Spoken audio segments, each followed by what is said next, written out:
Okay, sound seems to be going all right. I think we'll kind of just get into it then. So this is a list of questions that I had ChatGPT print out actually for questions to ask myself on a. I don't really necessarily want to call this a podcast. I'm not entirely sure what else to call it. It's more of an exercise of just practicing speaking eloquently in a fast-paced manner. Um, I'm gonna slip up. I'm gonna suck at it. I'm also practicing making eye contact with the camera, and we'll kind of just see how it goes. But there's no real purpose to this. I don't really foresee anybody watching it other than myself a few times. But so let's just kind of get into the questions. I'm gonna try and go for about an hour. There's 50 questions here, so if I spend a little over a minute on each question, I think that should be good. I do think I'm gonna be able to go longer than that on most of the questions, but the general point of this exercise is to be able to kind of have a starting point and be able to communicate ideas that come to mind effectively. It's also an exercise for thinking. Being able to kind of think out loud effectively, it's somewhat it's somewhat of an alternative to writing, I guess. So with that all being said, kind of rambling there, well, let's get started. So number one, what inspired me to start this podcast? I don't know if anything particular inspired me. Um, I feel like I have a lot to say, and I don't necessarily have the right medium in which to express those ideas fluently at the length and level of nuance as I would like to. So this is kind of giving me an outlet in which to do that. But so that's kind of the purpose of it. As far as inspiring me, I think communication is just a really good skill to have. And if you can communicate ideas effectively, which is something that I have been told by several people that I'm kind of naturally good at. And the purpose of this is kind of to further my skill in that area. And it's something that I'm passionate about. I like communicating. This is kind of just to really just to practice that and also give me an outlet to kind of express my ideas and thoughts on certain things wherever that might go. So number two, what message do I want to convey to my listeners? Well, first of all, I don't really think I'm going to have any listeners on this. If I do, I would be shocked. This isn't really meant for anybody to listen to. It's kind of just for me to kind of get my ideas out there, and it's kind of an alternative to writing, like I said before. I also think that it would be helpful to be able to look back on my thought process surrounding certain topics in the future and how my communication style and effectiveness has evolved and improved over time with doing this. I would also really like to get rid of any filler words that I might use. So all the likes, is a really, really big one for me. I really want to eliminate those from my vocabulary, and I think that this is a good platform to practice that on. As far as conveying a particular message to listeners, I obviously have opinions and ideas about different topics, as everybody does. So if something like that, there we go with the if something like that comes up, I will express it and give my take on whatever that may be. But there's not a particular thesis of this podcast, I guess, that I'm trying to get across wholesale. Number 3, how can I make today's episode engaging and informative?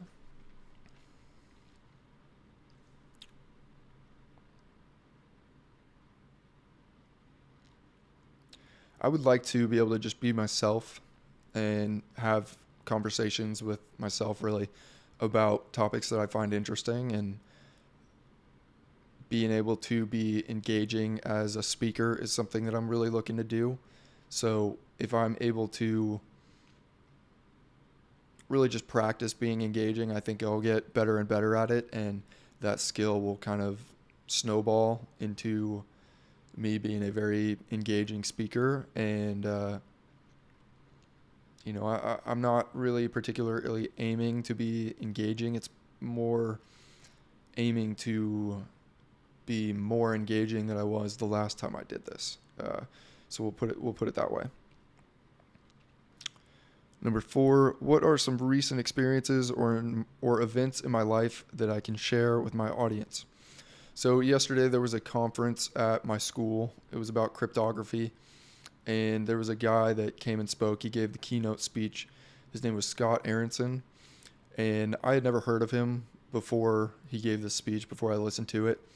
But I was blown away by his speech, and he was a very awkward guy. He does a lot of hand movements, and he's kind of, how would you say, twitchy, I guess, a little bit. But his speech was amazing.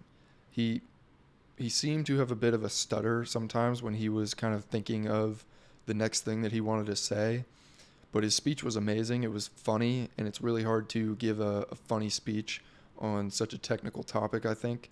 But he did an excellent job at that. And I just remember the entire speech thinking, or it was more of a presentation, but I was just thinking, wow, this guy is really good at what he does, and he's very good at communicating his ideas around that specific topic, which is interesting because he's in such a technical field. He's a computer scientist, and he was very personable and charismatic in an extremely unique way, I'll say. So that was definitely an experience that made me want to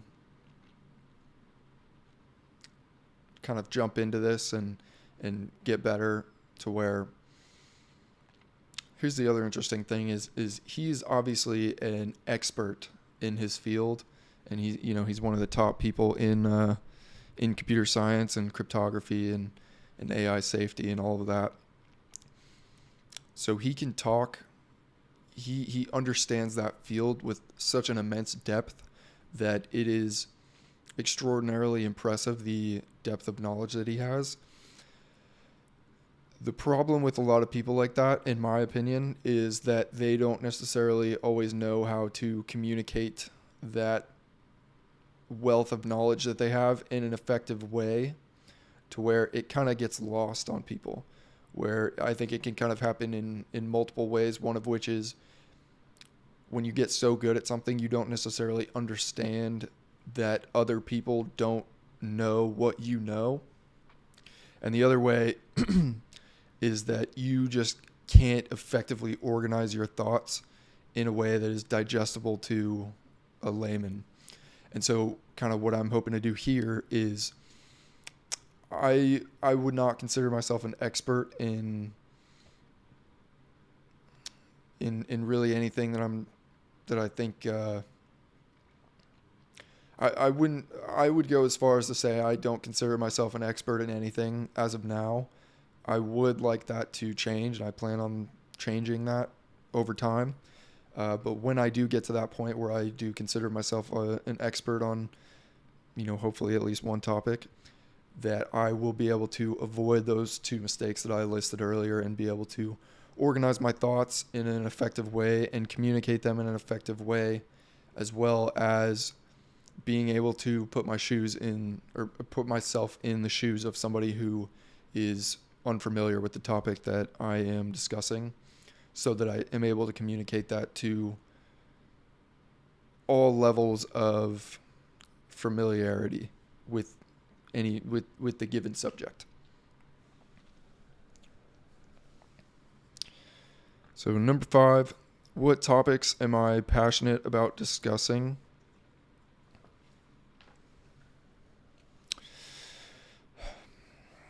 There's not really I wouldn't say that this podcast, I guess, has a theme or a topic. I'm kind of going to talk about different things that I find interesting, things that fascinate me. I could see that going anywhere from sports to, computer science stuff, to politics. Like I really wouldn't even put I'm not even going to list categories really, just because I could see it. I don't really necessarily want to box myself in. Not that this, really matters, but that was kind of a disingenuous way to put it. I'm not necessarily not trying to box myself in. I don't know. I don't know what I'm going to feel like discussing on a particular day, but I want to have the freedom to be able to do that is really the message I'm trying to get across there. So, number 6, how can I connect with my listeners on a personal level? Again, I don't think I'm going to have any listeners, but on the off chance that somebody does listen to this, this is really just me getting my thoughts out, and I don't really know of a more intimate way to connect with somebody other than to deeply listen to their views on the world or on certain topics, or whatever else it is.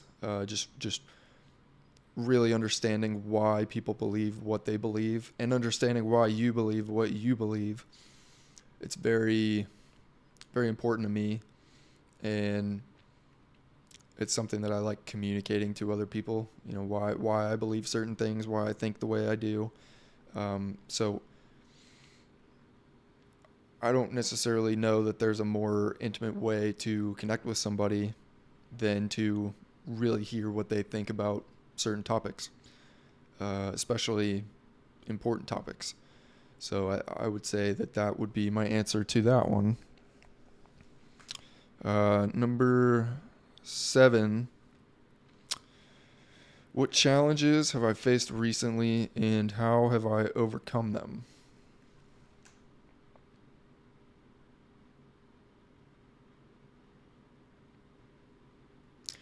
So I was working for a company in Colorado for a while, and I actually left school to do that. It seemed like a really good opportunity at the time. I left during my 3rd year of college to go work for this company. They made me a lot of promises. I thought I was going to be able to go pretty far with it, and I ended up putting all my eggs in one basket, which was this company that I ended up working for. And I could, over time, tell that was not going to be the case. And I started to feel stuck, I think is the best way to put it. And like I said, all of my eggs were in that one basket, and I was quickly realizing that the elevator that I thought this was going to be was not going to turn out that way. So I really felt stuck and kind of committed to this ship that wasn't going to go anywhere. And I'll kind of go into more of that story later, but I would say that is definitely a challenge that I was able to overcome.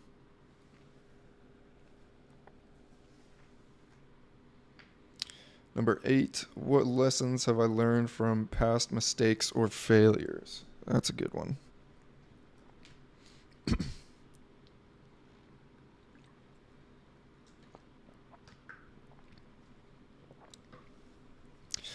I wouldn't necessarily call it a mistake because I think that things happen for a reason. But not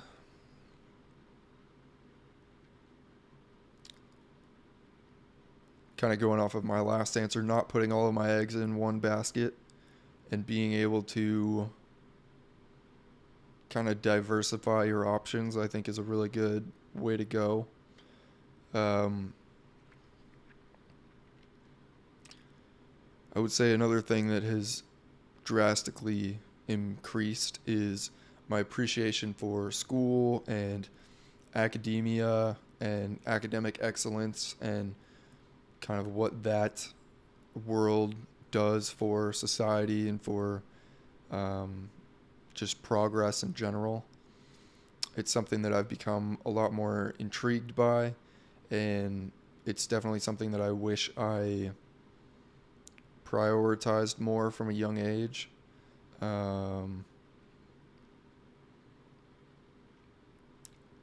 Again, I don't think I don't think any of that was a mistake per se, but it was definitely something that I had to, it was definitely a big learning experience. I'll put it that way.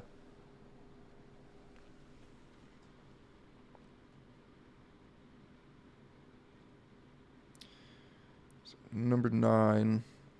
What are some tips or advice I can offer to my audience based on my expertise or experiences? So, like I said before, I don't necessarily consider myself an expert in anything. I think it's the Dunning-Kruger effect, where once you reach the level beyond that really, really basic understanding of something, you kind of understand how much more there is to learn, and you're very aware of the vastness of knowledge in a particular domain, but also the plethora of domains out there that you do not possess. And I think I'm kind of in that state now where I would say I know more than a lot of people on a good amount of subjects, but nowhere near where I would like to be on those subjects, and nowhere near where I would begin to consider myself an expert on any of those subjects, really. So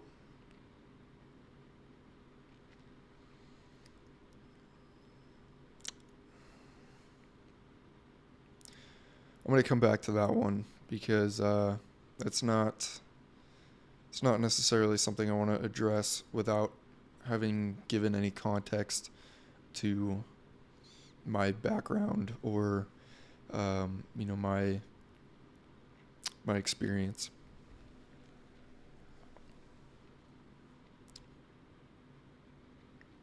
So number 10, how can I make my podcast more interactive and engaging for my listeners? Kind of addressed that same premise earlier, but really just sharing my intimate and truthful thoughts around certain subjects, I think, is a really good way to get to know somebody. So ideally, if somebody listens to enough of this for some reason, if they would, I don't know why, then I would hope that they would know me to a good enough extent to where if we met in person, we would be able to have intriguing conversations, and they would genuinely feel like they did know me, because ideally they would. So number 11, what are some current events or trending topics that I can discuss?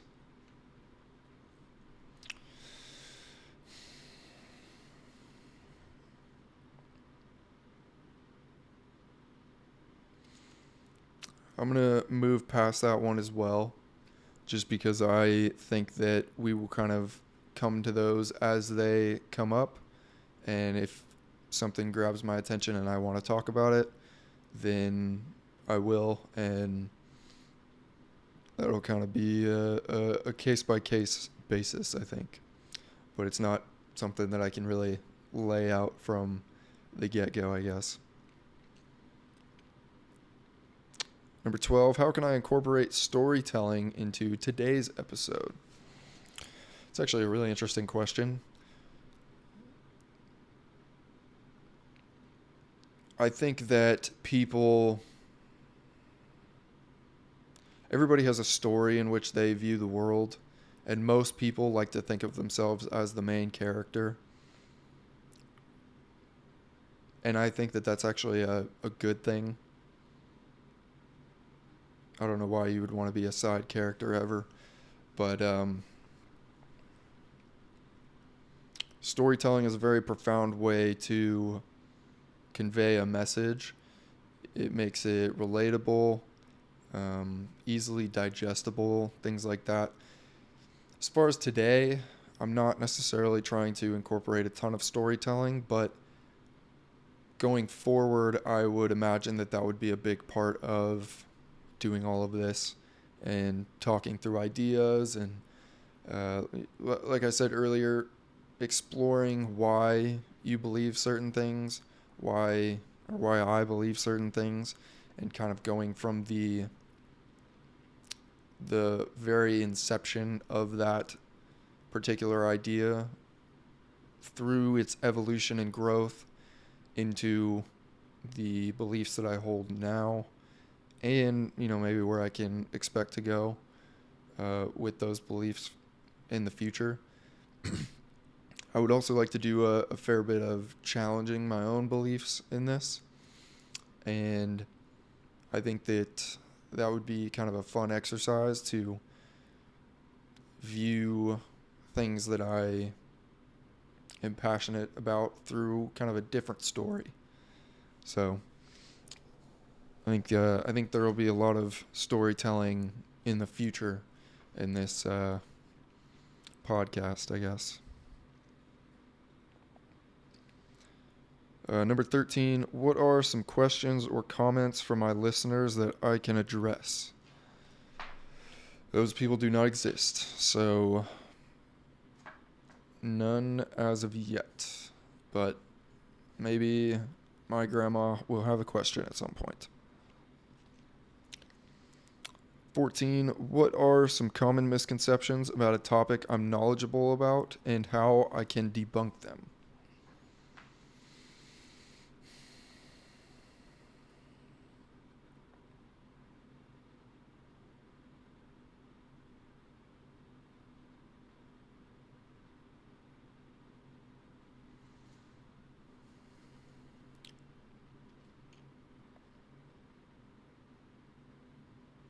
I don't want to get into that this early. We will come back to that in a future video, I think. 15, what are some goals or aspirations I have for the future and how can I work toward achieving them? That's a great question. So I read Robert Greene's book, Mastery, an amazing book. Highly recommend it to myself that I read it again in the future. And I think I've read it twice now, actually. I'm not entirely sure. But kind of the basic premise of the book is you really have to understand everything about something before you can improve upon it. So kind of I think martial arts is a really good example of this, where you see some people who are so good at striking that they keep their hands down, which generally is a terrible practice because it leaves your head exposed and you can get knocked out much easier. But those people are so good at fighting with their hands up that they can now put their hands down and break the rules, I guess, and it actually makes them more effective. But that is only because they have mastered the conventional methods of partaking in a certain activity. I think another aspect would be, I think another good example would be Steph Curry, or just basketball in general, where obviously basketball started out trying to get to the basket and get as close of a shot as you could, and being able to kind of break the rules and shoot further out, but you can only shoot further out, and you can only shoot effectively further out if you can shoot extremely, extremely effective further in. So Stephen Curry is an incredible three-point shooter. He's also an incredible, incredible free throw shooter. So I would like to get to that point in multiple realms of life. I read a book not too long ago about Benjamin Franklin. I also read the new Elon Musk book by Walter Isaacson. Actually, the Benjamin Franklin book was by Walter Isaacson as well. But I'm really intrigued about this. I'm really intrigued by this concept of polymathery and being a polymath, where kind of the general concept of being a polymath is you are very proficient or even an expert in multiple fields. So you look at Benjamin Franklin, he was a diplomat, politician, scientist, writer. He was in publishing, doing all these different things, and he was at the top of his industry in multiple different areas. Elon Musk is obviously in the same boat, where he's in the top of the social media space, and he is an auto manufacturer, and he builds rockets, and he's doing the boring company stuff, so and PayPal. So he's just been able to do a lot in a lot of different fields. And the reason that I identify with that so well or so closely is because there's not necessarily one thing in my life that I feel drawn to strongly and drawn to just that. I'm more of the type of person where I'll get super into something for a while and then retain my interest at a lower level over a period of time, only to become super enthralled with it again later. But while it's still a part of my life, I will get super enthralled with something else. And I don't, for a long time I thought that was a disadvantage, and I'm not entirely convinced that it's a disadvantage now, as long as you know how to manage it in a productive way.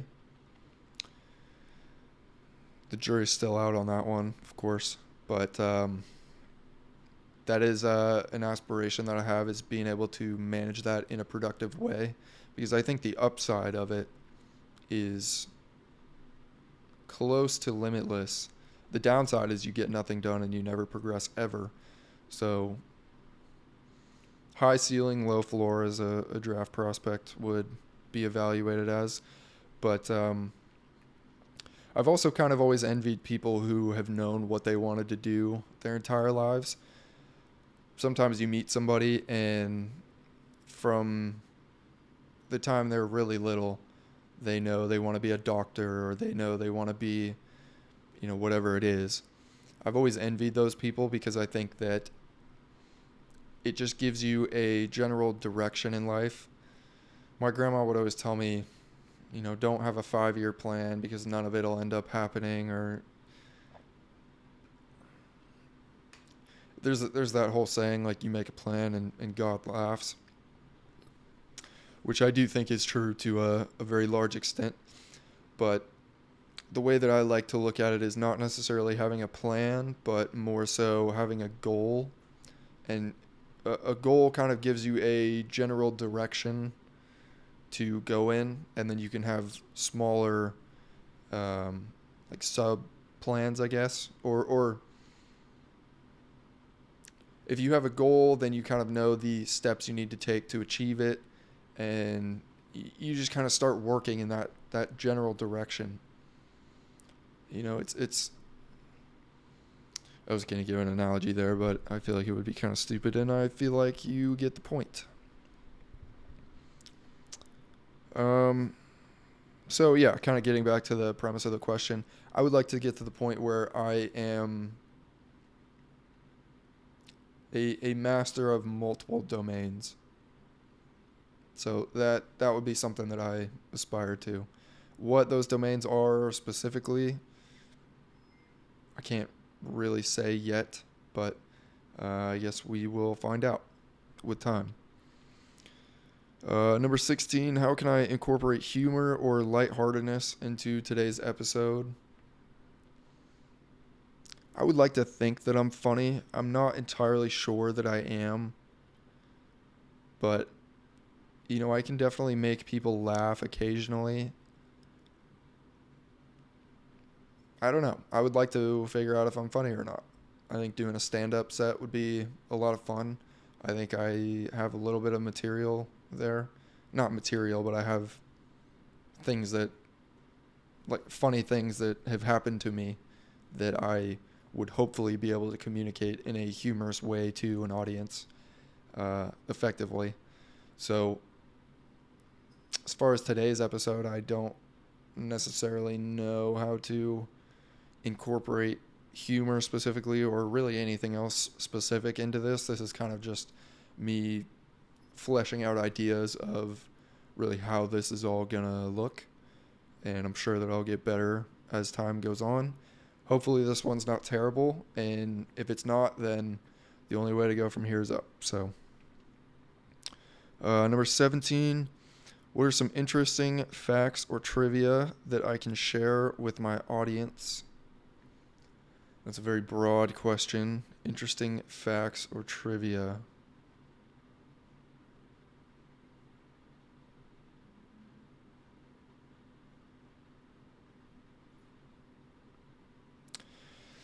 Well, the first thing that comes to mind has nothing to do with facts or trivia, but the Napoleon movie that came out with Joaquin Phoenix, I thought was like, it was okay. I think that they focused on I thought of Napoleon because I thought of facts and trivia, and that made me think of him. Um, I thought the movie was okay. They kind of focused on the most uninteresting parts of his life for some reason. The analogy of making a movie about Vladimir Putin, but making it about his love life with some girl instead of all the things that he's done, is, I think, kind of fits for this, which is absurd. So, fun fact or trivia, I did not like the Napoleon movie. So, there you go, I guess. Number 18, how can I provide value to my listeners in today's episode? I'm not necessarily looking to provide value to anybody except for really for my current self, and then potentially for my future self. And then if anybody else takes anything out of this, then that'd be great, I guess. It's none of this is meant for that. But if anybody if anybody gets anything out of this, great. But like I said earlier, I would like to be able to look back on this in the future and see how my thought process surrounding certain topics has evolved, but then also be able to flesh out my thoughts on those topics kind of in the moment, as it were. So, what are some habits or routines that have helped me stay productive or motivated? So one of my favorite books, and it's kind of cliche almost. I feel like so many people have read it and recommended it, but it truly is an amazing book, is Atomic Habits. I think I've read it 3 or 4 times now, and it's just, something is a good idea when you hear it and it sounds like common sense, but it wasn't at all. So if somebody tells you something and you're like, oh, well, duh, but you didn't know it before, that's how you know it's a good idea. And everything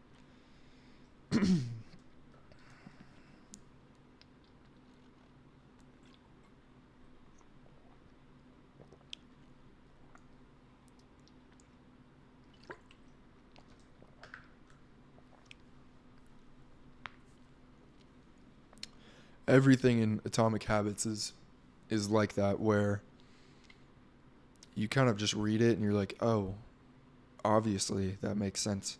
But the biggest thing, hold on, let me read the question again. What are some habits or routines? Okay. Yeah, so the biggest takeaway from Atomic Habits for me was the principle of making it easy. So if you want to achieve something, you have to take away as many barriers from achieving that as possible. Or I should say, if you want to become consistent with something, you need to make it as easy as possible to do. So, good example for me would be making my bed. Since living in this apartment, there's not been one day. I guess I got to work out my voice a little bit. It's kind of going on me. But yeah, so a good example would be me living in this apartment. Since I've lived here, there has not been one day where I have not made my bed. And there's not a particular reason for that. It's not because I'm super disciplined. It's not because whatever it is. My bed is in the middle of the room, and I have tons of room on both sides so I can comfortably walk around it. I have 4 pillows, and I only ever move 2 of them. So I just switch the 2 back when I get up in the morning. And then I also have a fancy comforter that you don't need a sheet with. So it's just the comforter that goes over the bed, and it's super comfortable. I love it. But so all I have to do in the morning is kind of just pull it over and straighten it, and it takes literally 30 seconds. It's not like a duvet cover where you have to straighten out the duvet and then fix the cover on the inside, and I don't have 50 pillows. I still think my bed looks nice with just the 4, but I don't have 50 pillows. It's not up against a wall. It's super easy to do. And then also just the principle of I don't ever leave the house without making my bed. It's just super easy. Plus, it looks so nice when it's made, and I keep everything else super nice. So if that's not made, it really does stick out. Another good example would be I just finished up a bulk maybe 3 or 4 weeks ago, and I went from 167 pounds in July to 199 pounds 3 weeks ago. And that has always been something I kind of struggle to do, but so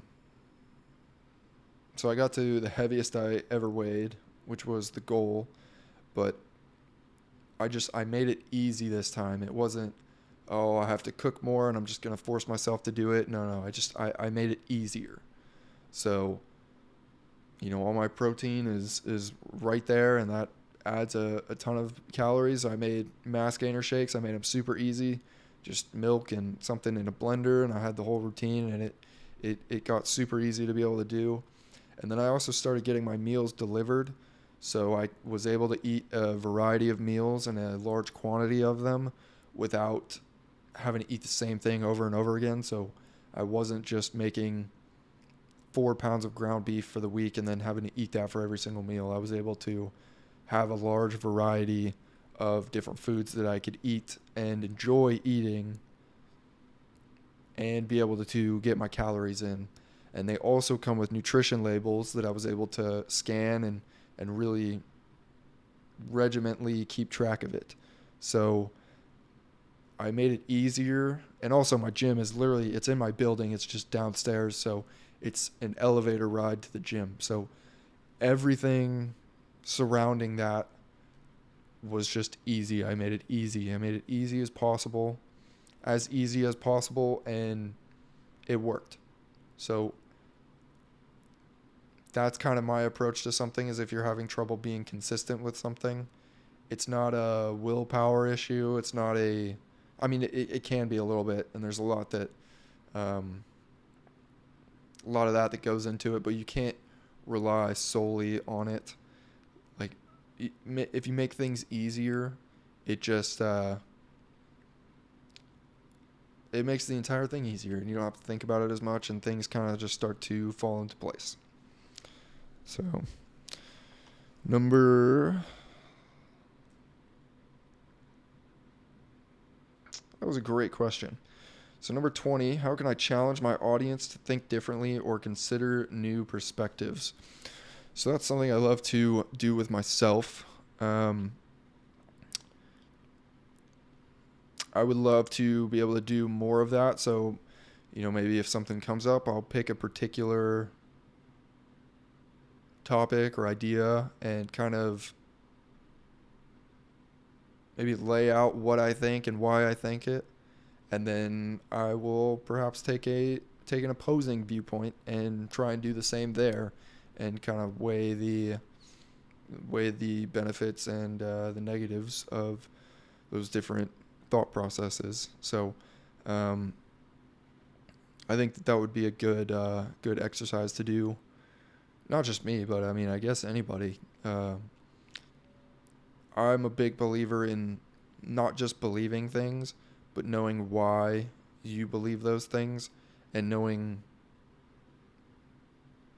like, whatever, if there's multiple layers to it, if I believe this because I believe this, well, why do you believe that? And if you go all the way to the bottom, I really like to be able to do that, because then everything is built on a solid foundation, and you're not having a pyramid scheme of thoughts go on in your brain to where eventually it crumbles and then your whole world falls apart because your entire worldview is not what you thought it is, or the world is not how you thought it was.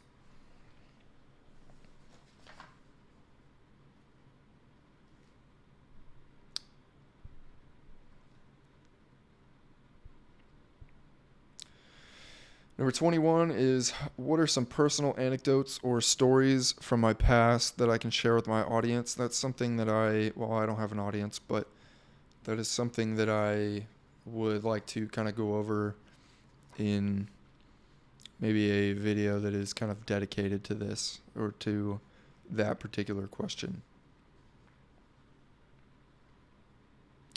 So, number 22, how can I address common fears or insecurities that my listeners may have? Well, future me. That's a great question.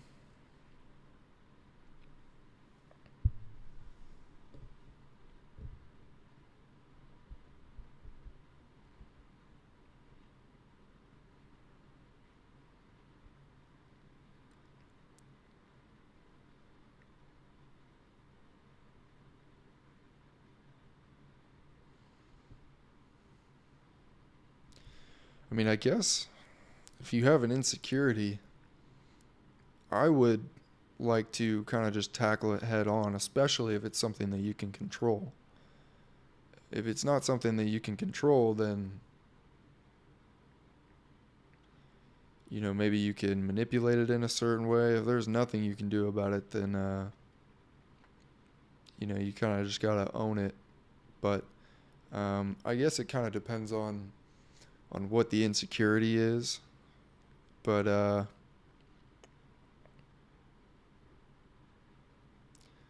think knowing who you are is a really big part of being secure in yourself, because if you know who you are, that gives you a secure foundation to kind of build everything off of.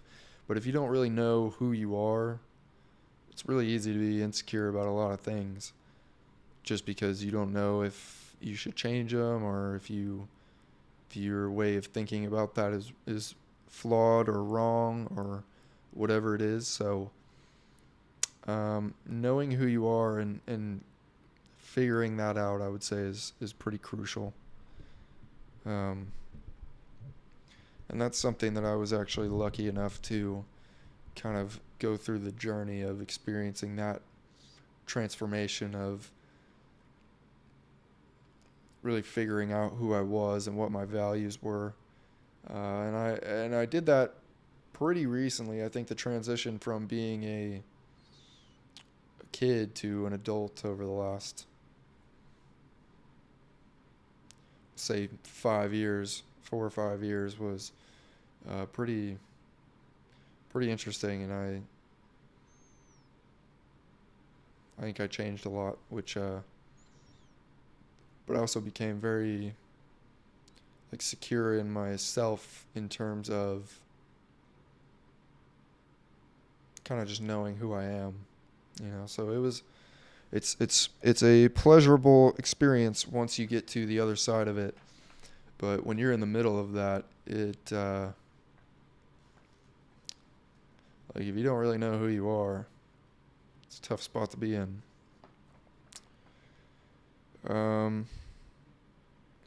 Number 23, what are some recent books, articles, or podcasts that have influenced my thinking? So I already talked about Robert Greene's Mastery and Atomic Habits. What are some other good books? Trying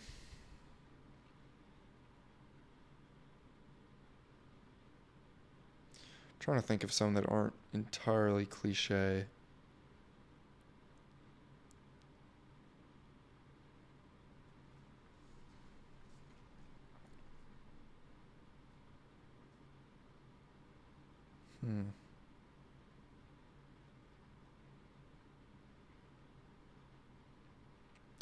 So I actually watched Chris Voss was on Jordan Peterson's podcast somewhat recently. And his book, Never Split the Difference, I've read that 3 times, I think. And that's a great book. And talk about communicating ideas effectively through stories. That's something that he's very good at. So that's a really good one. The Psychology of Money was pretty good. I think it's called The Most Human, or something like that. That one's really good. It's not a good look that I can't remember the title. I've read most of Jocko Willink's books. Those are pretty good. Extreme Ownership is a really good book. Let's see, what else? Like I said, Walter Isaacson's books, I talked about those. I plan on reading the one about Leonardo da Vinci soon. That would be a really good one. Let's see, what else?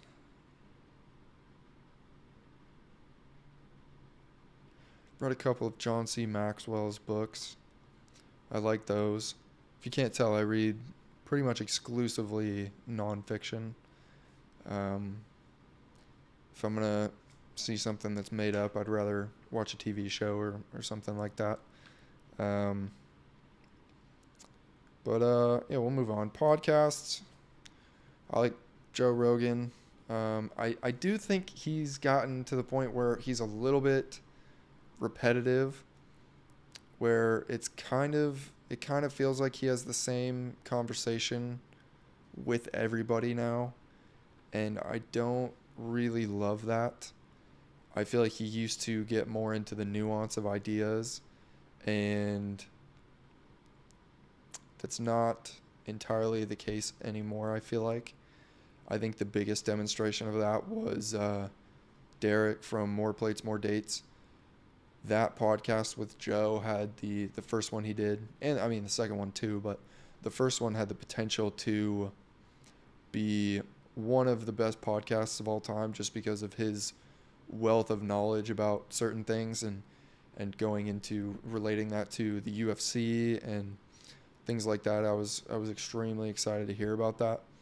And they talked about that for maybe 30 minutes of the entire podcast. I was very disappointed on that. And I think that's a very good kind of illustration of maybe how Joe's been approaching things lately. And he's still great. But I wish that he would kind of get back to just exploring more ideas rather than having kind of repetitive topics or conversations about culture. I also like Lex Friedman's podcast a lot. He gets kind of technical, which I really like. He's a really smart guy, and I like listening to kind of intellectual discussions. So I like his podcast a lot. Part of the Problem is really, really good with Dave Smith. So that's a really, really good one if you want to know, what seems like is actually going on, or his takes on things. He doesn't come from a particular side of the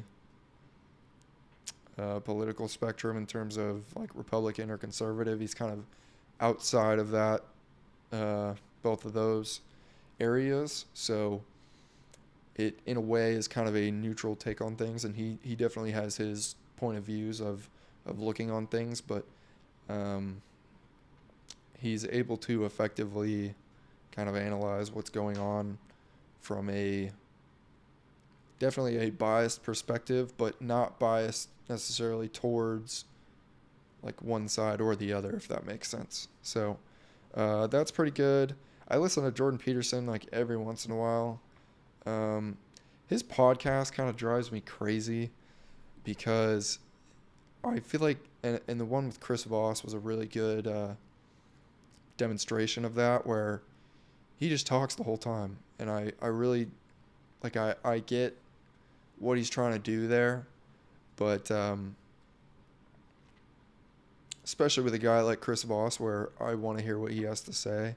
And then, if it's an hour and a half podcast or 2 hours or whatever, and Chris Voss talks for like 10-15% of that, I didn't particularly care for that, and I think he kind of has a tendency of approaching it that way. What else?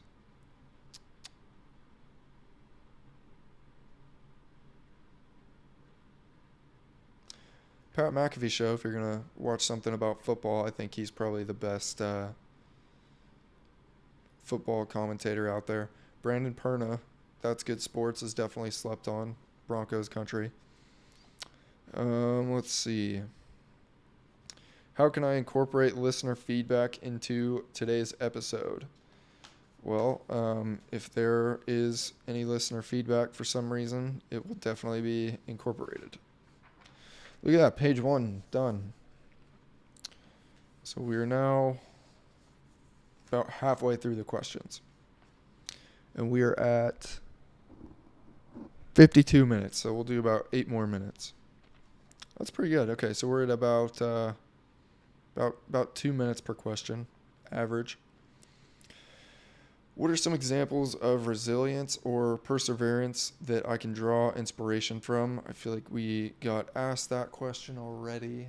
Examples of resilience or perseverance. That's such a broad question, so I would rather address that in the context of a particular example and giving my thoughts on said particular example. So number 26.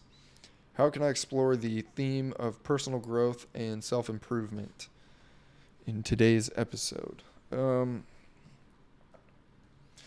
I feel like I kind of rambled for a while talking about habits and environment design. That's something that I'm pretty passionate about, though, is kind of designing an optimal environment for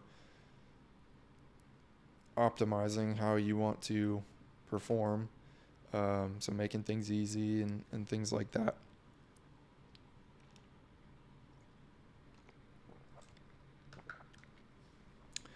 And that's definitely going to be a recurring theme throughout these videos. But yeah, I'm not trying to really focus in on anything too specifically in this particular video. Like I said, I had 50 questions, and it was kind of just a general one. In the future, I would like to have maybe 3 to 5 questions per video and really, really get into depth on each one, but this is kind of a top level exercise. I would also like to work on my vocabulary and being able to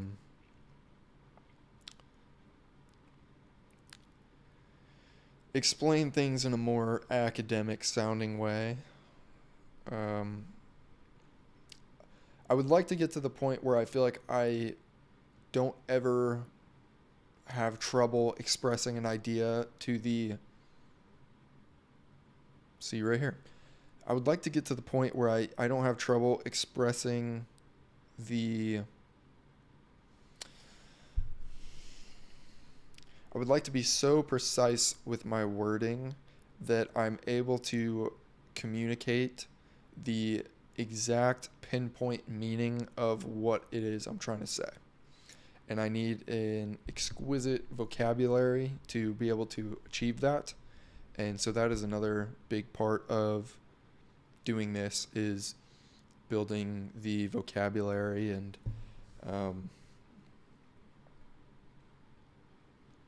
that's a goal that we're working towards for sure.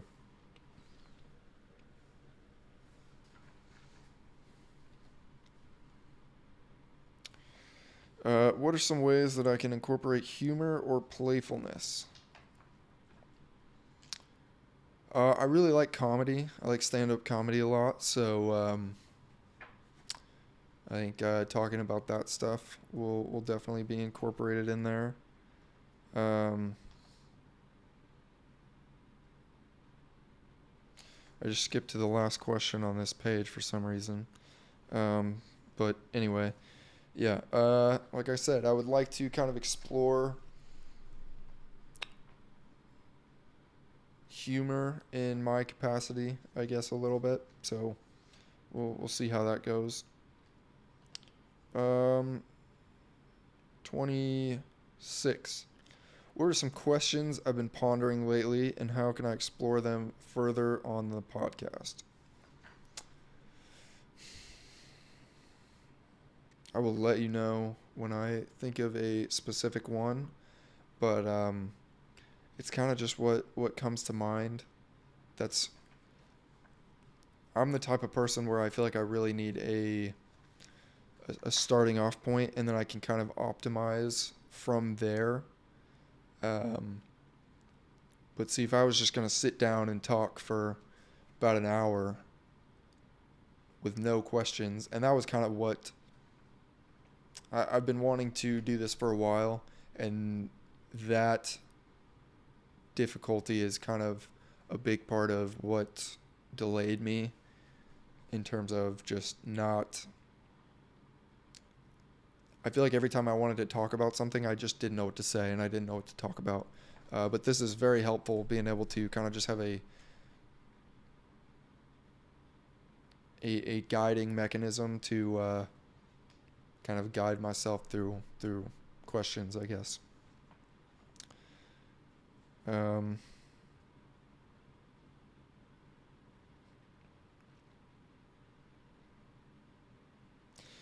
how can I use metaphors or analogies to explain complex concepts or ideas? Well, I think metaphors and analogies are one of the most effective way to communicate an idea. And it kind of goes back to what we were talking about earlier with the storytelling. Um, but if you can make something relatable or just more easily digestible, it's so valuable. And it makes you a much better communicator. One of the people I work with one time said, communication isn't what you said, it's what the other person heard. And that really stuck with me. So I think metaphors and analogies are really, really useful in that regard. And it's also something that I've been told that I'm good at developing. So I would definitely like to further that skill set.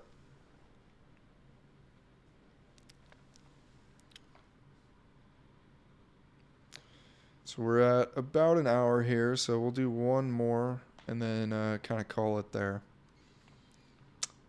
What are some success stories or achievements that I can celebrate with my audience? That's a crazy question to end on.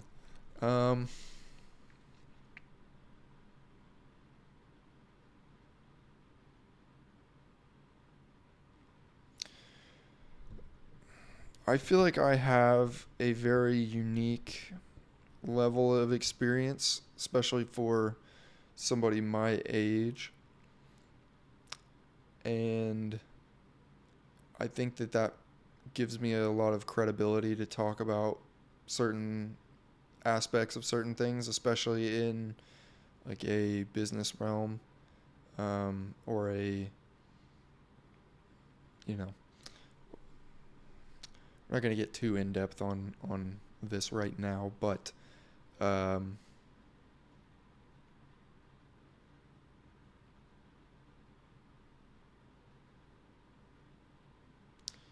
we'll celebrate that in a future video, because that's a that's a very large topic that I would like to explore. So, all right, well, this has been fun. Um, we will definitely do this again. And I would like to, okay, let's do this. Things that I would like to improve upon for the next episode would be better eye contact with the camera. The lighting is really bright if I look directly at it, and it's also directly in front of me. Um, so if I kind of am not purposefully looking over at the camera and I kind of just like relax and look straight, I get blinded, which gonna need to fix that somehow. I also feel like I'm squinting a little bit, which I don't love. So we'll try and fix that.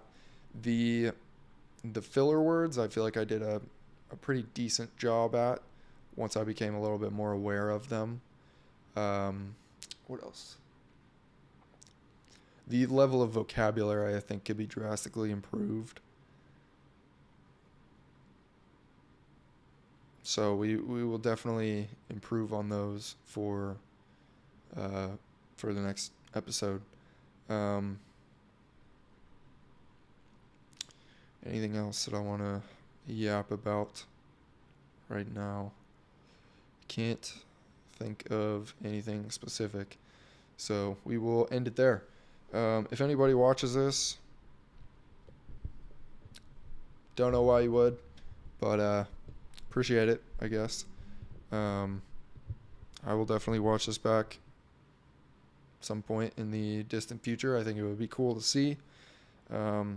Also, my posture, I think, would be something else I would like to improve upon. This is kind of an interesting chair that I'm sitting in here. It kind of reclines me back, and then I gotta put my head up a little bit. So if I can figure out a solution to that, that would be nice too. But you live and you learn. I think we'll get better at time. This I might need to do something about, because I don't love the fact that I'm kind of tempted to look at myself, especially when I move. It kind of catches my eye, and I look down there as opposed to at the camera that is not moving. So maybe I just need to be better at that. Probably eliminate that distraction as well, although it is kind of nice to be able to monitor audio and the visual and everything else like that. But I'm also doing this all myself, which, had to learn all of this, which is pretty cool. Wasn't too hard, but we're here now. So yeah, that's kind of the it's kind of the gist for the first one. I would like to do at least one of these a week. I think it's going to be the goal. So we'll kind of see if that's feasible or not.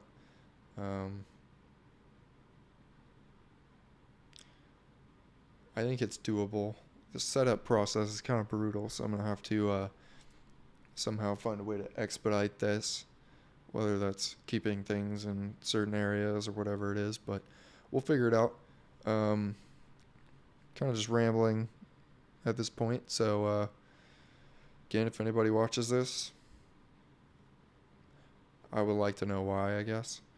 But yeah, we'll I'll be back.